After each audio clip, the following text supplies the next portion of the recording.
para pengunjung sidang yang saya hormati. Pertama-tama izinkan saya untuk mengucapkan puji dan syukur kepada Tuhan Yang Maha Kuasa.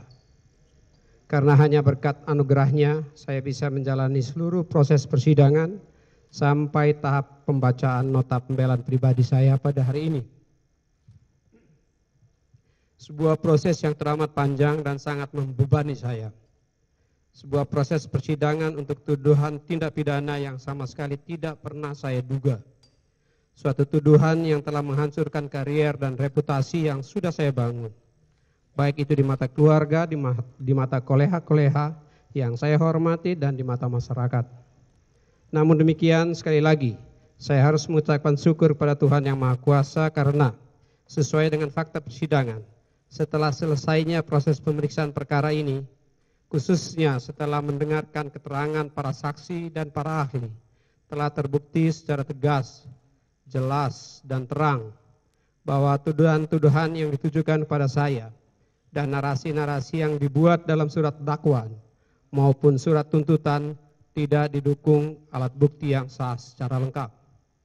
Nota pembelaan saya ini juga merupakan penjelasan yang melengkapi keterangan-keterangan saya dalam persidangan agar dapat memberikan keterangan yang utuh kepada persidangan dan kepada Yang Mulia Majelis Hakim. Majelis Hakim yang saya muliakan, penuntut umum yang saya hormati. Meskipun fakta-fakta persidangan telah menunjukkan dengan jelas dan tegas ketidakbersalahan saya, dan saya juga meyakini bahwa Majelis Hakim yang mulia sudah mengetahui secara komprehensif duduk perkara. Saya tetap akan menggunakan kesempatan untuk menyampaikan nota pembelaan pribadi untuk mengungkapkan ganjalan pribadi di hati saya, khususnya guna menanggapi surat tuntutan penuntut umum. Sebagaimana telah kita dengar bersama pada sidang pembacaan surat tuntutan pada tanggal 25 Oktober 2023, isi dan materi surat tuntutan penuntut umum ternyata sama saja dengan surat dakwaan. Padahal berdasarkan fakta persidangan, semua dakwaan yang didalilkan kepada saya telah terbantahkan, bukan hanya sebagian, melainkan seluruhnya oleh keterangan saksi, pendapat ahli, maupun alat bukti yang telah dihadirkan dalam persidangan. Selain itu, mengingat sejak awal saya ditetapkan sebagai tersangka, tidak dapat dipungkiri begitu banyak pendapat-pendapat yang mengatakan bahwa penetapan saya sebagai tersangka tidak terlepas dari situasi politik yang sedang terjadi pada saat itu. Maka setelah melihat isi surat tuntutan penuntut umum yang mengabaikan seluruh fakta persidangan, timbul pertanyaan baru dalam diri saya. Apakah sesungguhnya adalah benar pendapat yang beredar luas bahwa saya dijadikan sebagai tersangka, kemudian terdakwa, dijadikan seorang pesakitan, dituduh sebagai koruptor hanya karena alasan politik? Meski demikian, saya tetap pada komitmen saya bahwa saya akan menghadapi proses hukum yang sedang saya hadapi ini dalam koridor hukum. Dan saya tidak akan dan tidak perlu menggunakan alasan-alasan politik dalam pembelaan diri saya. Karena saya meyakini bahwa saya tidak bersalah dan saya akan membuktikan ketidakbersalahan saya melalui proses hukum. Sehingga tidak ada satupun pihak nantinya yang dapat mendelegitimasi kebenaran saya dalam perkara ini. Oleh karenanya, dalam nota pembelaan pribadi ini, izinkan saya menguraikan sebagian fakta-fakta demi terang dan jelasnya duduk perkara ini, yang untuk lebih lengkapnya akan diuraikan dalam nota pembelaan tim penasihat hukum saya, dengan harapan agar nantinya dapat menjadi bahan pertimbangan bagi Majelis Hakim yang mulia, sehingga dapat memutus perkara ini dengan seadil-adilnya. Majelis Hakim yang saya muliakan, bahwa hal pertama perlu saya luruskan adalah terkait pengadaan base transceiver station 4G dan infrastruktur pendukung paket 1, 2, 3, 4, dan 5 tahun anggaran 2021-2022. Selanjutnya disebut pengadaan BTS 4G yang pelaksanaannya dilakukan oleh BLU Bakti, baik itu dari sisi kebijakan maupun sisi penganggarannya, yang dapat saya uraikan sebagai berikut. 1. Bahwa pengadaan BTS 4G di daerah 3T termasuk pengadaan pada tahun anggaran 2021 dan 2022 dengan jumlah total pembangunan BTS di 5.618 lokasi dengan total anggaran 15,5 triliun rupiah merupakan program lanjutan, continuity program dari program Merdeka Sinyal, yaitu program pembangunan BTS 4G di lokasi 3T yang ditetapkan oleh Menteri Komunikasi dan Informatika sebelumnya, yaitu Bapak Rudiantara pada tahun 2019 dan bahkan sudah dibahas dalam rapat kerja dengan Komisi 1 DPR RI pada tahun yang sama, tepatnya pada 22 Juli 2019 sebagaimana diterangkan oleh para saksi antara lain Muhammad Ferdianti Mirsa, Arifin Saleh Lubis, Dodi Setiadi, dan Anang Ahmad Latif yang pada saat itu saya belum menjadi Menteri Kominfo. Kedua, bahwa perubahan target pembangunan BTS 4G dari yang semula di 5.052 lokasi akumulasi dengan rentang waktu dari tahun 2020 sampai dengan 2024 menjadi 7.904 lokasi dalam jangka waktu 2 tahun, yaitu dari tahun 2021 sampai dengan tahun 2022 didasarkan pada adanya arahan Bapak Presiden Republik Indonesia dalam rangka percepatan transformasi digital yang disampaikan dalam rapat-rapat terbatas, ratas, dan rapat internal kabinet, yaitu A. Ratas kabinet pada hari Selasa 12 Mei 2020 melalui video conference yang termuat dalam risalah rapat internal kabinet nomor R0092-DKK-05-2020, R0113-Seskap-DKK-05-2020 tentang percepatan transformasi digital bagi UMKM, yang mana pada bagian butir 5C, Presiden Republik Indonesia menyampaikan untuk melakukan percepatan transformasi digital bagi pelaku UMKM. B.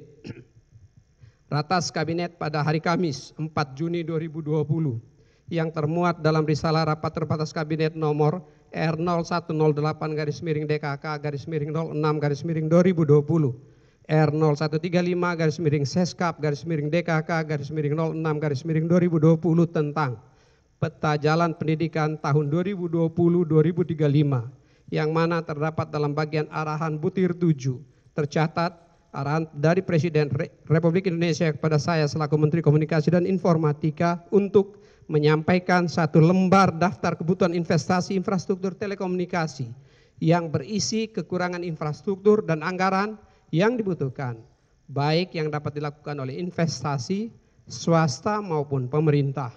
Hal tersebut dilakukan dalam rangka digitalisasi nasional. C.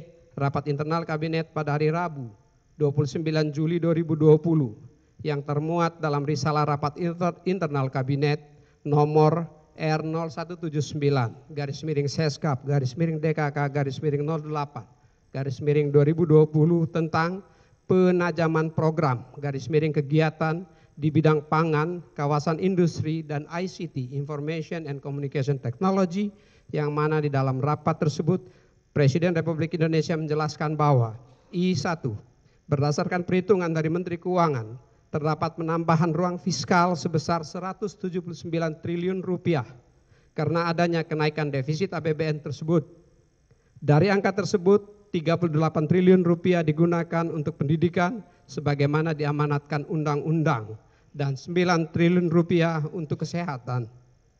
Hal tersebut berarti masih terdapat ruang fiskal sekitar 131 triliun yang dikunci pemakaiannya hanya diperbolehkan digunakan untuk 3 hal yang memberikan return cepat, yaitu urusan yang berkaitan dengan pangan, urusan yang berkaitan dengan kawasan industri, dan urusan yang berkaitan dengan ICT, Information and Communications Technology. I2, berkaitan dengan ICT, Menkominfo agar memberikan penjelasan mengenai diperlukan atau tidaknya menara base transceiver station maupun fiber optik bawah laut, pihak yang mengerjakan swasta atau pemerintah, serta hal-hal lain yang berkaitan dengan ICT. I3, para pimpinan kementerian lembaga agar menyelesaikan gambaran dan perkiraan anggaran untuk 2021 pada minggu ini, minggu ke-4 Juli 2020 sampai minggu pertama Agustus 2020. Hal tersebut penting karena pemerintah akan menyampaikan mengenai rencana APBN tahun 2021 pada tanggal 14 Agustus 2020 sehingga waktu yang tersisa saat ini sangat pendek. D. Rapat Kabinet pada hari Senin tanggal 3 Agustus 2020 yang termuat dalam risalah rapat terbatas Kabinet nomor R0140-DKK-08-2020, nomor R0182-Seskap-DKK-08-2020 tentang perencanaan transformasi digital, di mana dalam bagian pengantar Presiden butir 3A, 3B, dan 3C, serta arahan Presiden butir 1 dan 2. Presiden Republik Indonesia memberikan pengantar dan arahan percepatan penyediaan layanan internet di plus minus 12.500 desa kelurahan, serta titik layanan publik termasuk di dalamnya penyelesaian infrastruktur jaringan Information and Communication Technology, ICT, yakni pembangunan base transceiver stations di 9.113 desa kelurahan dengan 1 BTS per desa kelurahan menjadi prioritas yang akan dikerjakan oleh Kementerian Komunikasi dan Informatika.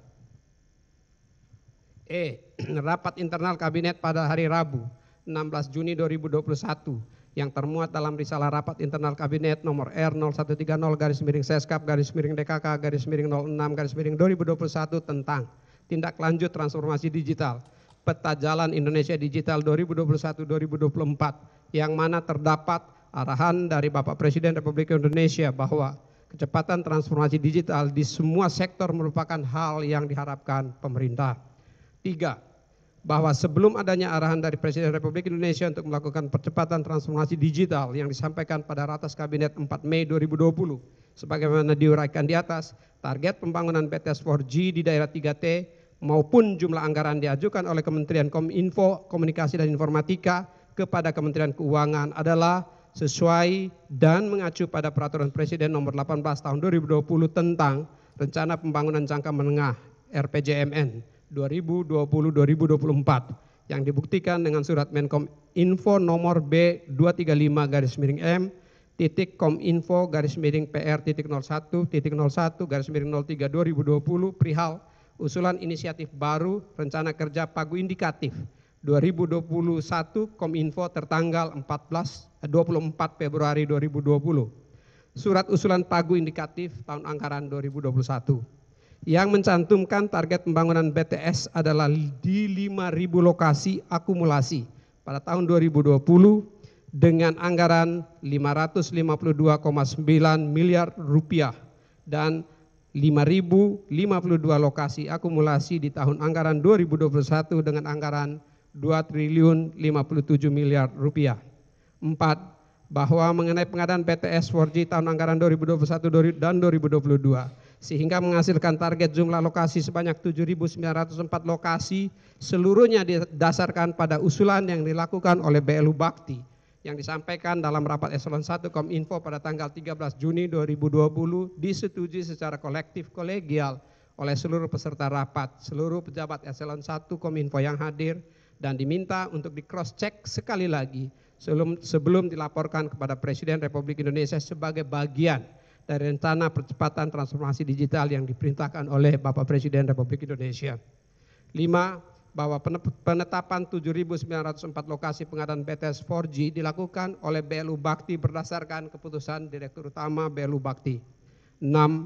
Bahwa data 7.904 lokasi desa yang belum tercover layanan 4G sama sekali atau blank spot didapatkan oleh tim monitoring dari Direktorat Pengendalian Pos dan Informatika Kominfo berdasarkan pengolahan data yang bersumber dari berbagai sumber dan instansi, yaitu antara lain I1, peta batas wilayah desa yang diperoleh dari Direktorat Jenderal Pendudukan dan Pencatatan Sipil Kementerian Dalam Negeri dan Badan Informasi Geospasial. I2, data area pemukiman yang diperoleh dari Badan Informasi Geospasial dan Badan Pertanahan Nasional Republik Indonesia. Dan I3, data site BTS serta coverage prediction yang diperoleh dari operator seluler dan telah dilakukan oleh Direktorat Pengendalian Pos dan Informatika sejak tahun 2017. 7. Bahwa terkait penggunaan skema belanja modal CAPEX atau Capital Expenditure dalam pengadaan BTS 4G, selain faktanya dalam rangka menjabarkan usulan Menteri Keuangan yang disampaikan dalam Ratas Kabinet tanggal 3 Agustus 2020 juga didasarkan pada perhitungan dari BLU Bakti, di mana apabila pengadaan BTS 4G tetap menggunakan dana PNBP Universal Service Obligation atau USO, mengacu pada ketersediaan dan terbatasnya anggaran selama 5 tahun 2015 sampai 2020 hanya mampu membangun 1.606 BTS. Maka jumlah BTS yang dapat dibangun setiap tahunnya hanya kurang lebih plus minus 334 BTS 2G, 3G, dan 4G. Dan untuk memenuhi target pembangunan BTS 4G dalam rangka percepatan transformasi digital, yaitu 7.904 BTS akan dibutuhkan kurang lebih 20 tahun. Dengan demikian perlu dilakukan akselerasi dalam melaksanakan arahan Presiden Republik Indonesia untuk diselesaikan dalam 2 tahun anggaran tahun 2021-2022.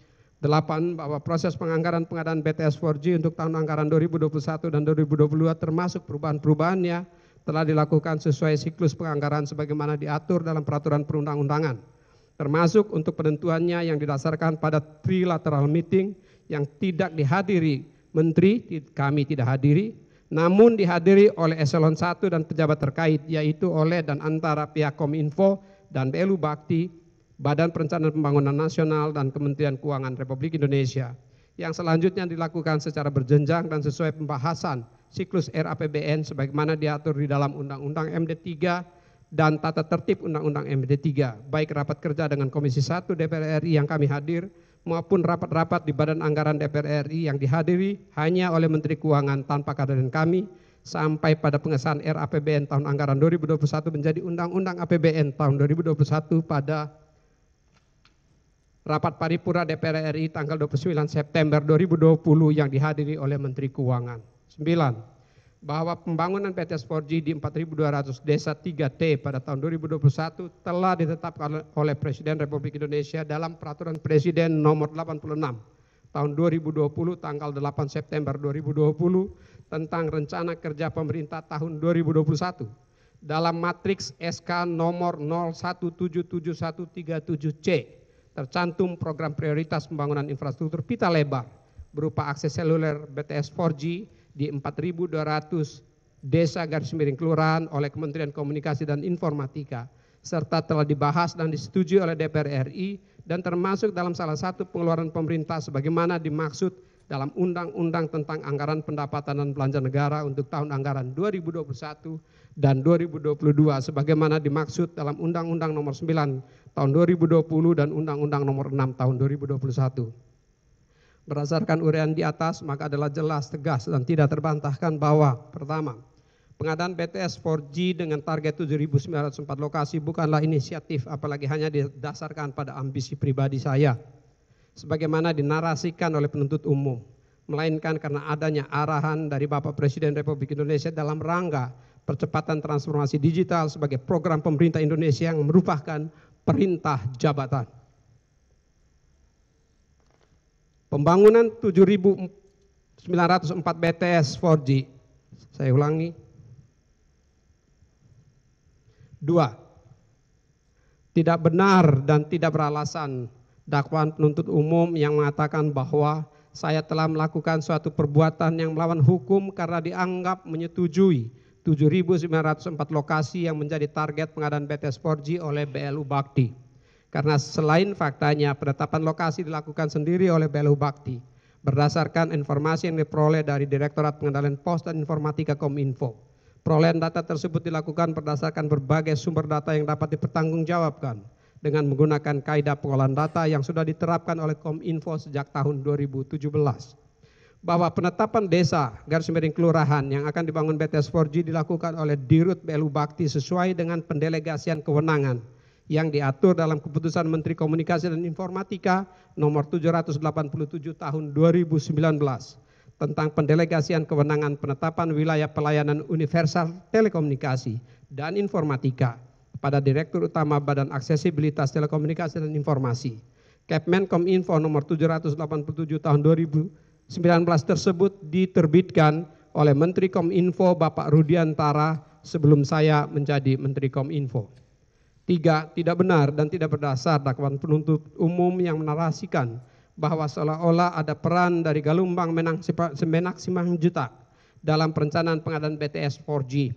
Melalui dakwaan yang menyatakan terdapat pertemuan pada awal tahun 2020 antara saya dengan Kalumbang Menak Simanjuntak yang dihadiri juga oleh Dirut BLU Bakti Saudara Anang Ahmad Latif untuk merencanakan pembangunan 7.904 BTS 4G. Karena faktanya, sebagaimana dapat dilihat dari surat usulan pagu indikatif yang dikirimkan oleh Kominfo kepada Menkeu pada awal tahun, yaitu 24 Februari 2020, rencana pembangunan BTS 4G masih merujuk pada target dalam RPJMN 2020-2024, yaitu 5.052 lokasi akumulasi untuk periode tahun 2020-2024. Yang mulia Majelis Hakim, pada awal tahun 2020 saya baru menjadi Menteri Kominfo. Untuk mendapatkan tambahan informasi sektor teknologi informasi dan komunikasi TIK, saya melakukan banyak pertemuan dengan pelaku industri telekomunikasi, termasuk para eksekutif operator seluler, eksekutif e-commerce, eksekutif perusahaan teknologi digital nasional dan global, dan para pejabat pemerintah terkait. Saudara Kalumbang Menak Simanjuntak hanya salah satu dari antara banyak orang tersebut.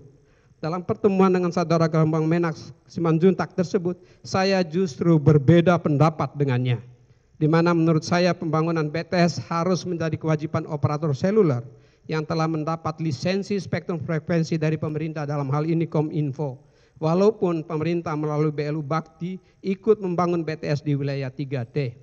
Pada kenyataannya kemudian masih terdapat 3.435 BTS, 3.435 desa atau kelurahan di wilayah kerja operator seluler, wilayah non 3T yang masih blank spot, tidak ada sinyal seluler. Sedangkan operator seluler telah menggunakan spektrum frekuensi lebih dari 10 tahun. Saya bersama rekan-rekan di Kominfo akhirnya berhasil mendapatkan kesepakatan dari operator seluler atas biayanya sendiri untuk menyelesaikan pembangunan 3.436 BTS 4G tersebut di tahun 2021 dan 2022 sebagai prasyarat perpanjangan izin lisensi spektrum frekuensi baik Telkomsel 1.500 BTS, XL Axiata 861 BTS, Indosat Ooredoo Hutchison 3 1023 BTS, dan Smartfren 52 BTS yang kesemuanya adalah BTS 4G. Demikian halnya penerimaan negara bukan pajak atau PNBP frekuensi Kominfo yang oleh saudara Kalumbang Menak Simanjuntak dianggap sudah terlalu tinggi dan mahal. Ternyata kami berhasil menaikkan realisasi penerimaan PNBP frekuensi dari 17,7 triliun rupiah di tahun 2019 menjadi 20,9 triliun di tahun 2020 atau naik lebih dari 21%. Dan 20,4 triliun rupiah di tahun 2021 jauh di atas target. Yang mulia Majelis Hakim, terhadap dakwaan penuntut umum yang menyatakan saya tidak menindaklanjuti hasil audit, padahal seharusnya saya bertugas melakukan pengawasan dan pengendalian terhadap perencanaan hingga pelaksanaan pengadaan BTS 4G. Sudah seharusnya dakwaan penuntut umum tersebut dinyatakan tidak terbukti, karena sebagaimana diterangkan oleh para saksi dalam persidangan sehingga harus dianggap sebagai fakta hukum. Yang pertama, bahwa Inspektorat Jenderal Kominfo maupun Dewan Pengawas Bakti sebagai instrumen yang bertanggung jawab melakukan pengawasan terhadap kegiatan usaha BLU Bakti selaku BLU dalam lingkungan Kominfo tidak pernah memberikan laporan tertulis kepada saya mengenai adanya pelanggaran maupun potensi atau indikasi pelanggaran yang dilakukan oleh BLU Bakti dalam pengadaan BTS 4G. 2. Bahwa pembentukan kontrak payung, kontrak pembelian, kontrak penyelesaian, dan kontrak operasi merupakan diskresi mutlak dari Direktur Utama BLU Bakti selaku kuasa pengguna anggaran dan pejabat pembuat komitmen PPK yang pembentukannya tidak memerlukan persetujuan saya selaku pengguna anggaran. Dan faktanya saya tidak terlibat dan tidak pernah dilibatkan dalam pembentukan kontrak payung, kontrak pembelian, dan kontrak penyelesaian, serta kontrak operasi, dan bahkan tidak pernah mendapat tembusan ataupun pertinggal fotokopi dari kontrak-kontrak tersebut. 3. Bahwa sebagaimana yang diketahui secara umum di antara pelaku industri di Indonesia, operator seluler telah menggunakan peralatan BTS 4G buatan pabrikan Nokia, Ericsson, Huawei, ZTE yang kemudian dikenal sebagai owner teknologi dalam persidangan ini. Pada saya disampaikan bahwa setidaknya keempat perusahaan BTS tersebut yang akan diundang untuk berpartisipasi dalam pengadaan dan pembangunan BTS 4G di wilayah 3T oleh BLU Bakti. Ketentuan penerapan persyaratan teknis penuhnya menjadi kewenangan KPA dan PPK sebagaimana diatur dalam surat keputusan Menkominfo nomor 695 tahun 2020 tentang penetapan kuasa pengguna anggaran, pejabat pembuat komitmen, pejabat penandatangan surat perintah membayar, bendahara penerimaan, dan bendahara pengeluaran di lingkungan Kementerian Komunikasi dan Informatika yang juga mengatur tugas, wewenang, dan tanggung jawab KPA dan PPK termasuk dalam kaitan dengan pengadaan barang dan jasa, mulai dari perencanaan, pelaksanaan, sampai dengan monitoring dan evaluasi. Khusus BLU Bakti, PPK ditetapkan oleh Dirut BLU Bakti yang juga merupakan KPA. Dan untuk itu saya menekankan kepada KPA yang adalah juga Dirut BLU Bakti bahwa pengadaan dan pembangunan BTS 4G dan infrastruktur pendukungnya tersebut tetap harus melalui kompetisi yang sehat, diselesaikan tepat waktu dan dapat berfungsi dengan baik agar dapat dimanfaatkan dengan baik oleh masyarakat, khususnya masyarakat di wilayah 3T. Sekali lagi saya ingin tekankan bahwa persyaratan teknis dalam dokumen teknis, persyaratan dan kondisi kontrak, terms and conditions, addendum kontrak, dan pelaksanaan kontrak sepenuhnya menjadi domain, tugas, wewenang, dan fungsi KPA dan PPK dan tidak ada intervensi dari saya sebagai menteri.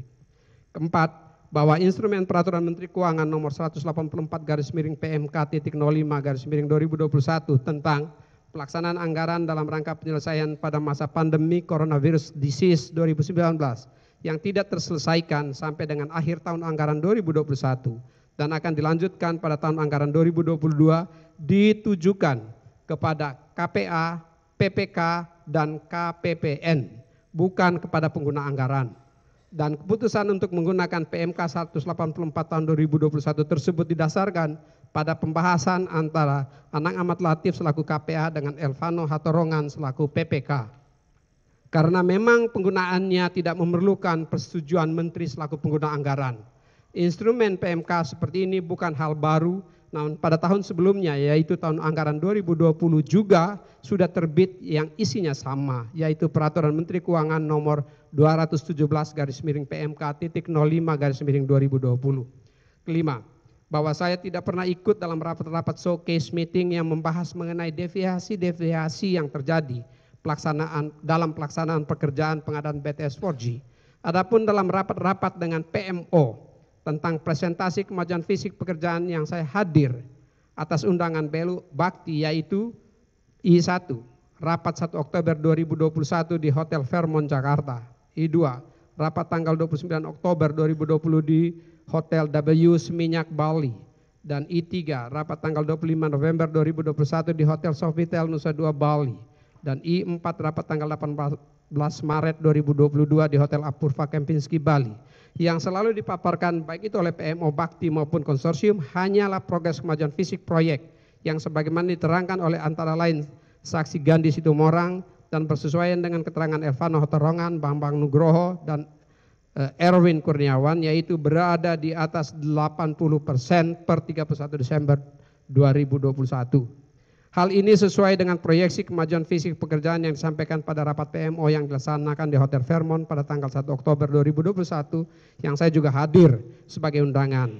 Saya mengingatkan secara keras kepada peserta rapat termasuk BLU Bakti, PMO, dan penyedia untuk bertanggung jawab dan mengambil langkah-langkah untuk menyelesaikan pekerjaan secara maksimal demi memenuhi target pemerintah.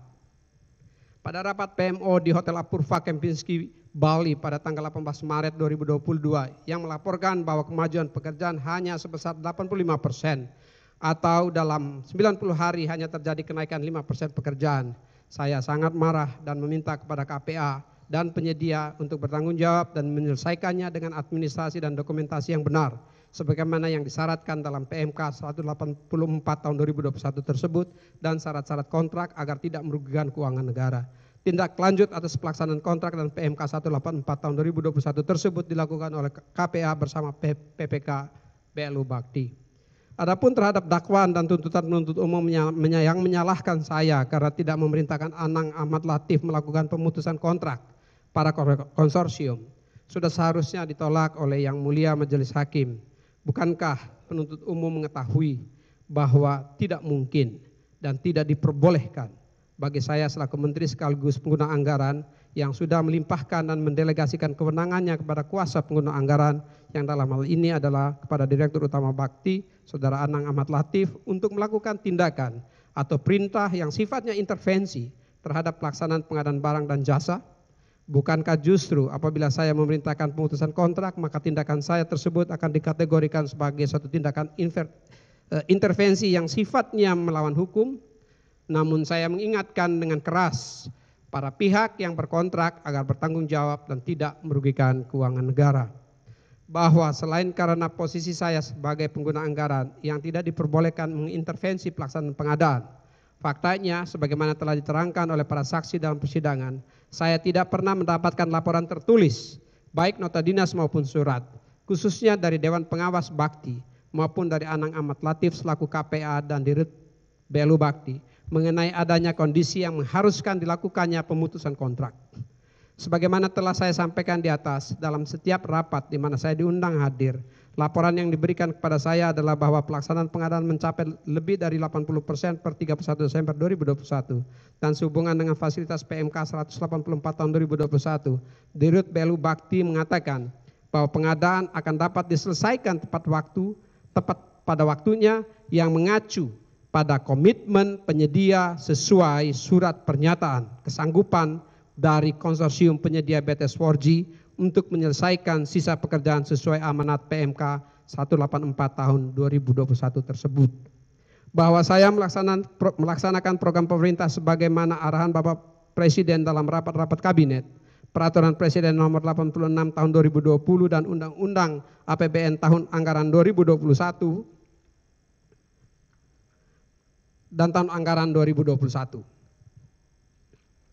Yang Mulia Majelis Hakim, sebagaimana telah diterangkan dengan gamblang oleh semua saksi dalam persidangan, saya selaku pengguna anggaran tidak pernah terlibat atau dilibatkan dalam pengambilan keputusan apalagi mengintervensi pelaksanaan pengadaan BTS 4G, termasuk namun tidak terbatas pada I1, pembentukan Peraturan Direktur Utama Bakti nomor 7 tahun 2020, 2, I2, penentuan syarat-syarat kualifikasi, I3, penentuan pemenang lelang, I4, pembentukan kontrak payung, I5, pembentukan kontrak pembelian, kontrak penyelesaian, dan kontrak operasi, I6, pembentukan maupun amandemen terhadap kontrak pembelian, I7, keputusan penggunaan instrumen Peraturan Menteri Keuangan nomor 184/PMK.05/2021 dalam rangka memberikan perpanjangan jangka waktu penyelesaian pekerjaan kepada para konsorsium hingga 31 Maret 2022.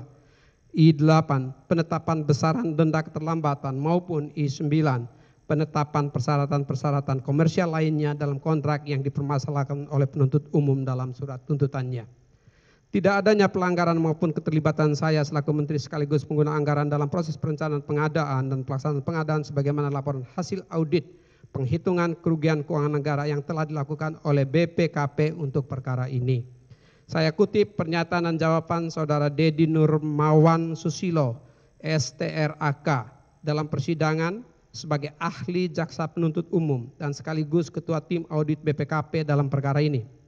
Tidak ada pelanggaran dan tidak ada penyimpangan yang dilakukan oleh pengguna anggaran, dalam hal ini Menteri, yang berdampak pada kerugian keuangan negara yang disajikan dalam laporan hasil audit BPKP. Sehingga dengan demikian sudah seharusnya saya tidak ikut dikenakan pertanggungjawaban hukum atas pelanggaran yang terjadi dalam proses lelang dan proses pelaksanaan pengadaan BTS 4G tersebut. Majelis Hakim yang mulia, jaksa penuntut umum yang saya hormati. Dalam tuntutan jaksa penuntut umum saya dipersalahkan karena membuat laporan kepada Bapak Presiden sesuai surat Menkominfo nomor R 506/Minfo/PR.01.01/2020 tanggal 30 Juli 2020 perihal laporan percepatan transformasi digital nasional yang salah satu isinya adalah tentang pembangunan sebanyak 4.200 BTS 4G.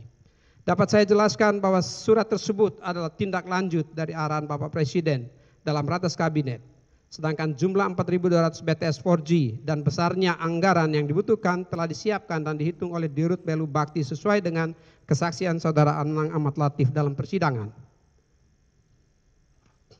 Laporan kami tersebut bersifat rahasia dan sebagai informasi bagi Bapak Presiden serta bukan merupakan bagian dari siklus dan proses pembahasan rencana APBN tahun anggaran 2021.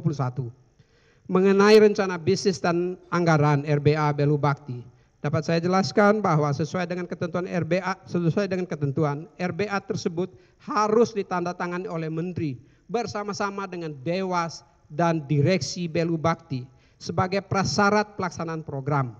RBA ditandatangani dengan pemahaman bahwa dokumen-dokumen lainnya seperti Renstra Kominfo 2020 sampai 2024 dan Renstra Bisnis RSB Belu Bakti harus juga dilengkapi sebelum usulan RAPBN 2021 disampaikan kepada DPR RI. Pada kenyataannya RAPBN disahkan menjadi Undang-Undang APBN tahun 2021 pada tanggal 29 September 2020 tanpa ada catatan tentang Renstra Kominfo tahun 2020-2024 dan RSB Belu Bakti tahun 2021. Mengenai Saudara Muhammad Yuriski Mulyawan, dalam persidangan dan sesuai dengan BAP, Saudara Muhammad Yuriski Mulyawan telah menyatakan bahwa yang bersangkutan tidak mengenal saya dan saya tidak pernah memberikan arahan agar pekerjaan power supply diberikan kepada Saudara Muhammad Yuriski Mulyawan atau perusahaannya. Sepengetahuan saya dari BAP dan persidangan, Saudara Muhammad Yuriski Mulyawan telah lama berbisnis di Belu Bakti jauh sebelum kami menjadi Menteri Kominfo. Tidak ada manfaatnya bagi saya mempromosikan Saudara Muhammad Yuriski Mulyawan yang saya tidak tahu produknya dan tidak tahu keahliannya.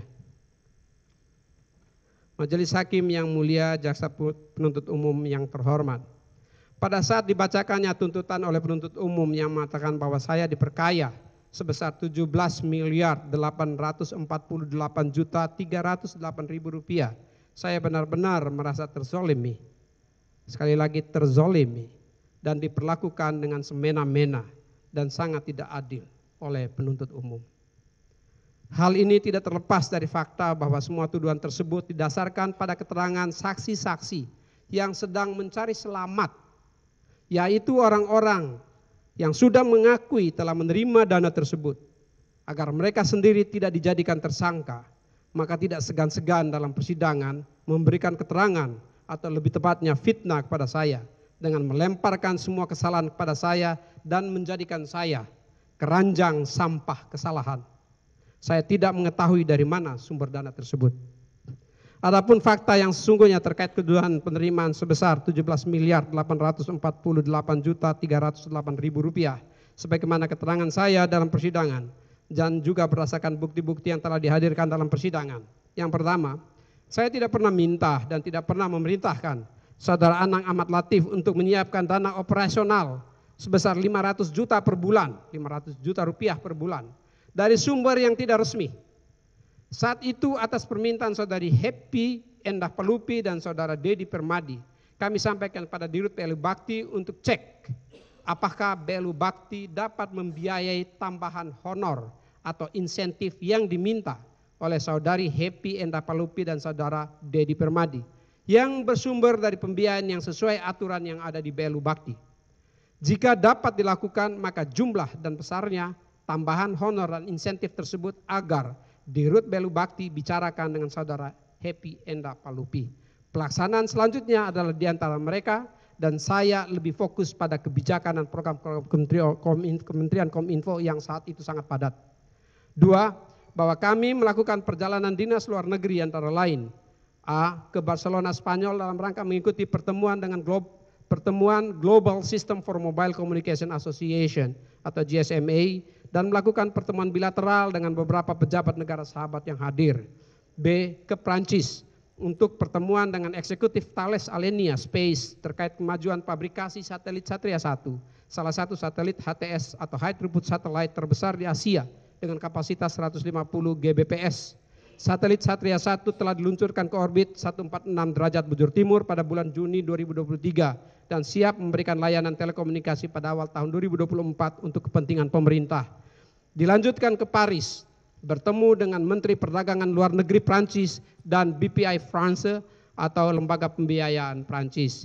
C. Ke Inggris, melakukan pertemuan dengan Menteri Digital Inggris, Chairman United Kingdom Export Finance, dan Airbus Satelit dalam rangka pembiayaan proyek satelit Satria 2. D. Ke Amerika Serikat untuk pertemuan dengan SpaceX terkait roket peluncur Satria 1 dan Boeing Satellite di Los Angeles, maupun pertemuan dengan Meta dan Cisco di San Francisco terkait cyber security menjelang KTT G20 Indonesia. Dan E. Ke Swiss dalam rangka mengikuti World Economic Forum, melakukan pertemuan dengan eksekutif perusahaan teknologi global dan pertemuan delegasi negara lain bersama-sama dengan rekan-rekan Menteri Indonesia yang hadir di WEF atau World Economic Forum. Pemahaman saya ialah perjalanan dinas luar negeri menteri dibiayai oleh anggaran negara dari sumber yang resmi.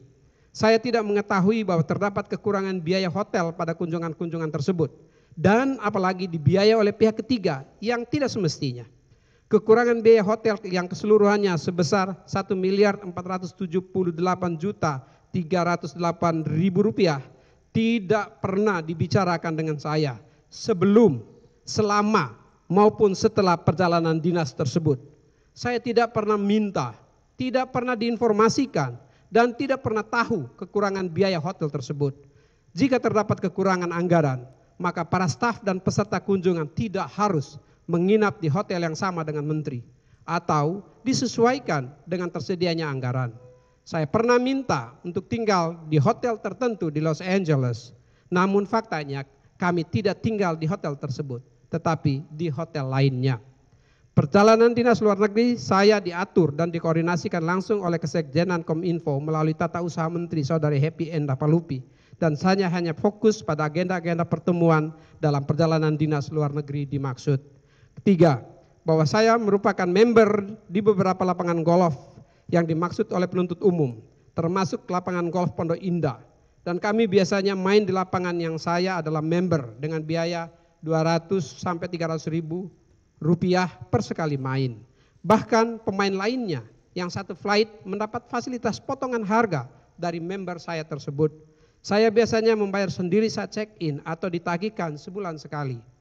Dengan demikian biaya yang dikeluarkan oleh pihak ketiga sebesar 420 juta rupiah adalah untuk dirinya sendiri atau pemain lain di flight yang berbeda yang mungkin saja sahabat yang bersangkutan. Keempat, bantuan-bantuan sosial yang saya berikan secara simbolis kepada korban bencana alam di Flores Timur, lembaga keagamaan di Kupang, lembaga pendidikan di Kupang, yang kesemuanya di wilayah kerja BLU Bakti, juga lokasi pembangunan stasiun bumi satelit Satria 1 di Kupang untuk satelit Satria 1. Bantuan-bantuan tersebut disampaikan secara terbuka, diliput oleh media lokal dan nasional, tidak ada yang dirahasiakan. Pemahaman saya, dana bantuan tersebut berasal dari sumber dana resmi dan sesuai aturan. Penyerahan atau transfer dana dilakukan kemudian, bukan pada saat saya hadir. Dirut BLU Bakti atau staf BLU Bakti tidak pernah menyampaikan pada saya dari mana sumber dana-dana tersebut. Kelima, mengenai uang 4 miliar rupiah yang diberikan oleh Irwan Hermawan melalui Walbertus Natalius Wisang. Sudah seharusnya dakwaan penuntut umum tersebut ditolak oleh Yang Mulia Majelis Hakim. Karena selain faktanya saya tidak pernah meminta kepada Irwan Hermawan dan tidak pernah menerima uang tersebut, dakwaan penuntut umum tidak didukung oleh satupun alat bukti. Karena saksi Walbertus Natalius Wisang dalam persidangan di bawah sumpah telah menerangkan bahwa yang bersangkutan tidak pernah menerima uang terkait dengan pengadaan BTS 4G. Dan begitu juga dengan saksi Anang Ahmad Latif yang dalam persidangan telah menerangkan bahwa yang bersangkutan sendiri tidak pernah memerintahkan saksi Irwan Hermawan untuk menyerahkan uang sebesar 4 miliar tersebut kepada saksi Walbertus Natalius Wisang.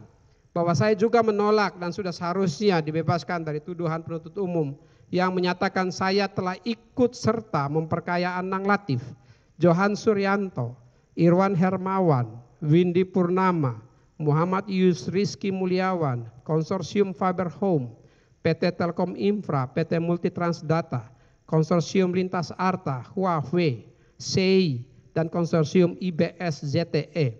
Mengingat berdasarkan fakta persidangan, telah terbukti secara terang-benderang bahwa saya tidak terlibat dalam penentuan pihak-pihak tersebut sebagai pelaksana pengadaan BTS 4G. Sehingga dakwaan penuntut umum yang menyatakan saya ikut memperkaya pihak-pihak lain bagi saya merupakan dakwaan yang sangat dipaksakan, tuduhan yang mengada-ada dan absurd. Majelis hakim yang saya muliakan, dengan adanya perkara korupsi yang dituduhkan kepada saya saat ini, tidak dapat dielakkan bahwa opini yang beredar mengenai saya dan kementerian yang saya pimpin hanyalah opini-opini yang negatif. Apalagi melihat dakwaan penuntut umum, maka yang terlihat adalah seolah-olah selama saya menjabat sebagai Menteri Kominfo selama kurang lebih 3,5 tahun, saya hanya mengurus pengadaan BTS 4G, sehingga saya dipaksakan harus tahu dan bertanggung jawab untuk mengawasi hal-hal yang terkecil sekalipun dalam proses pengadaan BTS 4G tersebut.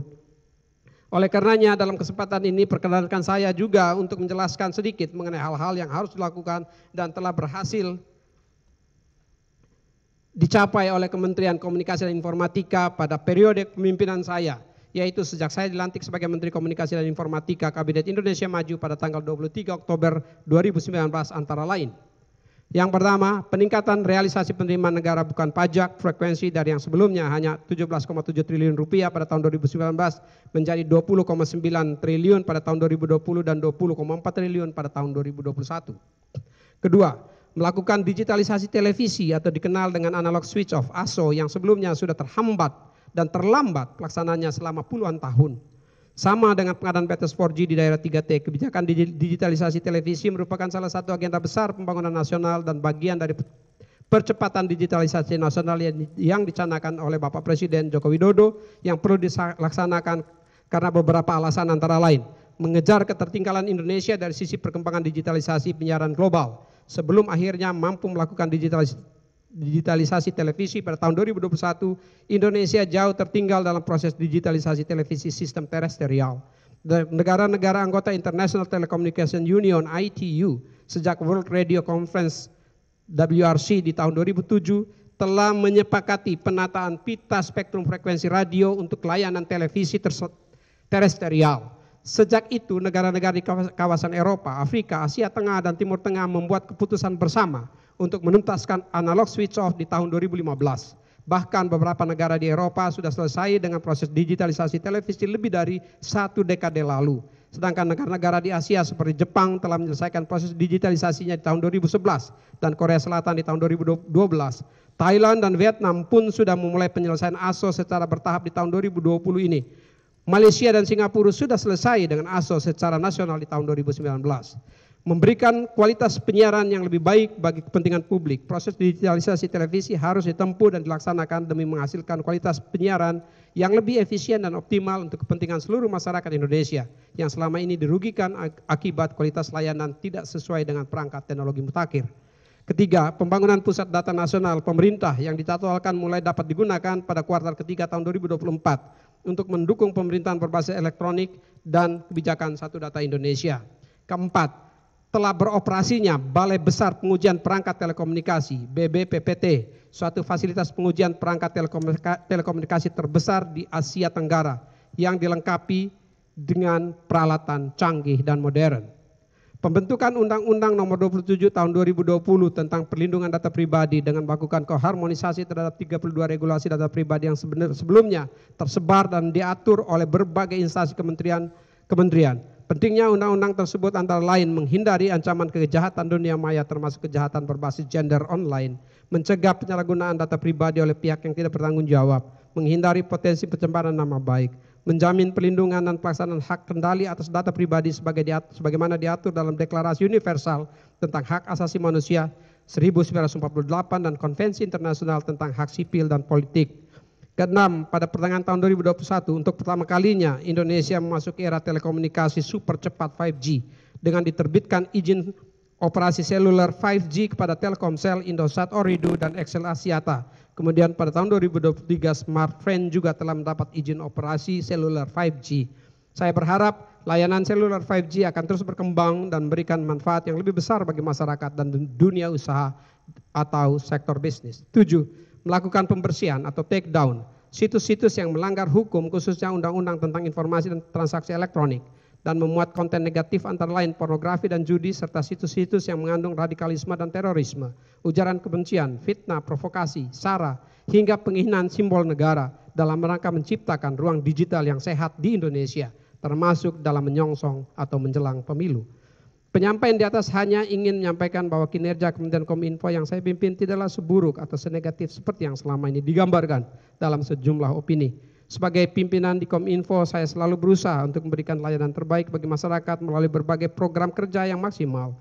Saya tentunya berharap agar persidangan ini dapat melihat dan tidak melupakan sejumlah program kerja yang telah berhasil dilakukan dan manfaatnya yang telah dan akan segera dirasakan oleh masyarakat luas. Yang mulia Majelis Hakim, kami berusaha dengan sepenuh hati untuk melaksanakan program pemerintah dan arahan Bapak Presiden yang kami yakini sangat mulia dan untuk masyarakat di wilayah 3T berupa pembangunan 4.112 BTS 4G. Namun kami menyesalkan dan mohon maaf kepada Bapak Presiden dan masyarakat di wilayah 3T bahwa pembangunan tersebut tidak dapat diselesaikan tepat waktu akibat berbagai kendala yang juga telah disampaikan. Meski demikian, dalam persidangan kita telah dengar bersama bahwa konsorsium penyedia menyampaikan bahwa meskipun di tengah kondisi sulit, adanya tekanan penyidikan, hujatan publik, para konsorsium penyedia tetap melanjutkan pelaksanaan pekerjaan. Sehingga per September 2023 dari total 4.112 BTS yang secara nyata harus dibangun berdasarkan kontrak pembelian antara Bakti dengan para konsorsium, bukan 4.200 sebagaimana dinyatakan oleh penuntut umum dalam surat tuntutannya, akhirnya dapat dibangun dan telah on air, telah melayani masyarakat sebanyak 3.469 BTS 4G, sedangkan 643 BTS 4G masuk dalam keadaan kahar khususnya di Pulau Papua. Saya berharap bahwa terhadap BTS 4G yang telah memberikan layanan dapat digunakan dan bermanfaat bagi masyarakat khususnya masyarakat di wilayah 3T dalam mengambil bagian yang aktif di era transformasi digital, khususnya ekonomi digital, pendidikan digital, kesehatan digital, dan layanan pemerintahan digital. Saya pun dalam kesempatan ini didasari pada keyakinan yang saya pegang teguh sejak awal hingga saat ini bahwa pengadaan BTS 4G adalah dalam rangka melaksanakan perintah Presiden Republik Indonesia sebagai pimpinan dan memberikan pelayanan yang terbaik bagi masyarakat Indonesia di wilayah 3T. Kami secara tulus hati telah berusaha menyelesaikan tugas dan tanggung jawab yang dimandatkan, namun belum dapat diselesaikan tepat waktu. Kami mohon maaf sekali lagi kepada Bapak Presiden dan masyarakat di wilayah 3T dan berharap pekerjaan yang telah dilakukan ini dilanjutkan hingga selesai sebagaimana yang disampaikan oleh Bapak Presiden, Menteri Kominfo ad interim Profesor Mahfud MD dan Menteri Kominfo saat ini Bapak Budi Aris Setiadi. Sekali lagi semoga tersedianya layanan BTS 4G tersebut dapat meningkatkan partisipasi masyarakat di sektor digital dan meningkatkan kesejahteraan masyarakat setempat. Tidak saja BTS 4G, kami juga berharap bahwa dengan telah diluncurkannya satelit Satria 1 ke orbit, sebuah satelit terbesar di Asia dengan kapasitas 150 Gbps yang dibangun di masa pandemi COVID-19, mulai tahun 2024 dapat memberikan layanan akses internet bagi puluhan ribu titik layanan publik berupa sekolah, fasilitas layanan kesehatan, kantor pemerintah, dan kantor-kantor layanan kepolisian dan TNI untuk non-kombat atau non-perang. Saya berharap juga pembangunan pusat data nasional pemerintah pertama dapat selesai pada kuartal ketiga tahun 2024 untuk mendukung penyelenggaraan pemerintahan berbasis elektronik dan kebijakan satu data Indonesia. Pembangunan infrastruktur TIK tersebut di atas tidak lain dari usaha akselerasi transformasi digital nasional sebagaimana arahan Bapak Presiden Insinyur Joko Widodo. Pada kesempatan ini saya juga ingin menyampaikan bahwa di tahun 2023 ini Balai Besar Pengujian Perangkat Telekomunikasi Kominfo telah selesai dibangun dan mulai beroperasi. BBPPT Kominfo merupakan test and laboratory facility perangkat telekomunikasi terbesar di Asia Tenggara yang dilengkapi dengan chamber dan peralatan serta instrumen pengujian yang modern dan canggih. Saya juga berharap bahwa pembangunan infrastruktur digital upstream dan downstream lainnya dapat bermanfaat untuk ekonomi digital, ruang digital yang bersih, bebas dari hoax, pornografi, judi online, radikalisme, dan terorisme demi kesejahteraan, keamanan, kenyamanan masyarakat dalam bingkai kedaulatan digital Indonesia. Majelis Hakim yang saya muliakan, pidana penjara 15 tahun, pidana denda sebesar 1 miliar rupiah, subsidiar pidana kurungan selama 1 tahun, dan uang pengganti sebesar 17.848.308.000 rupiah, subsidiar pidana penjara 7 tahun dan 6 bulan. Melihat tingginya tuntutan tersebut, saya justru menjadi kembali bertanya, apa gerangan yang terjadi? Apakah hanya ingin agar saya dihukum? Namun saya percaya ini bukan akhir dari segalanya. Saya memiliki keyakinan penuh pada integritas majelis hakim yang saya yakini dalam memeriksa perkara ini telah bertindak dengan teliti dan bijaksana sejak dari awal mula pemeriksaan perkara hingga saat pembacaan nota pembelaan pribadi ini dan sampai pada akhirnya pengambilan putusan nanti, yang saya percaya majelis hakim yang terhormat sebagai wakil Tuhan di bumi akan dapat memberikan putusan yang adil sesuai dengan irah-irah demi keadilan berdasarkan ketuhanan yang Maha Esa yang mendasarkan putusannya pada nilai-nilai ketuhanan. Saya percaya bahwa di dalam persidangan yang mulia ini, majelis hakim yang saya muliakan sudah dapat melihat fakta hukum yang terungkap dengan terang benderang dan gambaran yang jelas tentang duduk perkara yang sebenarnya. Walaupun fakta hukum tersebut sangat jauh berbeda dengan hal-hal yang disampaikan oleh penuntut umum yang dibacakan dalam surat tuntutannya. Oleh karena itu saya tetap optimis dan berupaya tabah serta sabar menghadapi proses ini. Majelis hakim yang saya muliakan, saya sudah berkomitmen untuk selalu tunduk dan patuh pada proses hukum saat masa penyidikan di Kejaksaan Agung. Saya juga telah menyatakan kepada penyidik bahwa saya akan selalu kooperatif dalam setiap tahap pemeriksaan. Dan sikap itu saya tunjukkan, baik selama masa penyidikan maupun dalam persidangan yang mulia di sini. Saya mencoba untuk tetap selalu kooperatif dalam setiap tahap proses penyidikan dengan harapan proses hukum ini bisa segera selesai dan kebenaran serta fakta yang sebenarnya dapat segera terungkap. Saya sama sekali tidak mempunyai pemikiran untuk menghalang-halangi proses prosedur hukum, ataupun menutup-nutupi fakta atau kejadian yang sebenarnya. Semuanya telah saya jelaskan agar terungkap fakta dan kejadian yang sebenar-benarnya. Majelis hakim yang mulia, penuntut umum yang saya hormati, sebelum saya mengajukan permohonan kepada majelis hakim yang mulia, saya mohon maaf kepada majelis hakim yang mulia apabila selama persidangan ini ada kata-kata atau perbuatan saya yang kurang berkenan. Sama sekali tidak terlintas sedikit pun dalam benak saya untuk mengurangi wibawa pengadilan ataupun mempersulit jalannya persidangan. Saya juga meminta maaf kepada penuntut umum apabila isi nota pembelaan saya ini ada yang menyinggung dan kurang berkenan. Dalam kesempatan yang baik ini saya juga mengucapkan terima kasih kepada panitera dengan tekun mencatat jalannya persidangan ini. Ucapan terima kasih saya sampaikan juga pada penasihat hukum saya yang telah bersedia mendampingi saya selama persidangan. Juga kepada istri dan anak-anak serta cucu-cucu yang saya cintai beserta seluruh keluarga dan kolega yang telah memberi semangat, doa, dan dukungan moral selama ini. Akhirnya saya mohon kepada majelis hakim yang mulia, demi keadilan dan kepastian hukum, kiranya berkenan menerapkan hukum yang seadil-adilnya kepada saya. Semoga Tuhan yang Maha Kuasa senantiasa memberikan petunjuknya kepada kita. Amin. Majelis hakim yang saya muliakan, pada akhirnya di persidangan inilah tumpuan dan harapan untuk menegakkan keadilan bagi saya. Saya sepenuhnya percaya bahwa putusan yang akan diberikan oleh majelis hakim nantinya akan berdasarkan hukum, pembuktian, dan keadilan berdasarkan nilai-nilai ketuhanan yang Maha Esa semata. Saya percaya majelis hakim yang dipimpin oleh ketua majelis hakim yang bijaksana telah melihat dengan jernih segala hal dan fakta yang telah terungkap di dalam persidangan ini dan akan memberikan putusan yang adil semata-mata berdasarkan fakta, bukti hukum, dan keadilan yang terungkap dalam persidangan. Seluruh hal yang telah saya sampaikan di dalam persidangan ini, khususnya di dalam nota pembelaan pribadi saya ini, adalah fakta yang sebenar-benarnya sebagaimana yang telah saya alami. Oleh sebab itu, saya mohon agar diberikan putusan yang seadil-adilnya kepada saya. Demikian pembelaan pribadi yang dapat saya sampaikan. Semoga dapat mendatangkan kebaikan bagi siapa saja yang mendengarnya. Jakarta, 1 November 2023. Hormat saya, Joni Gerald Plate, ditandatangani.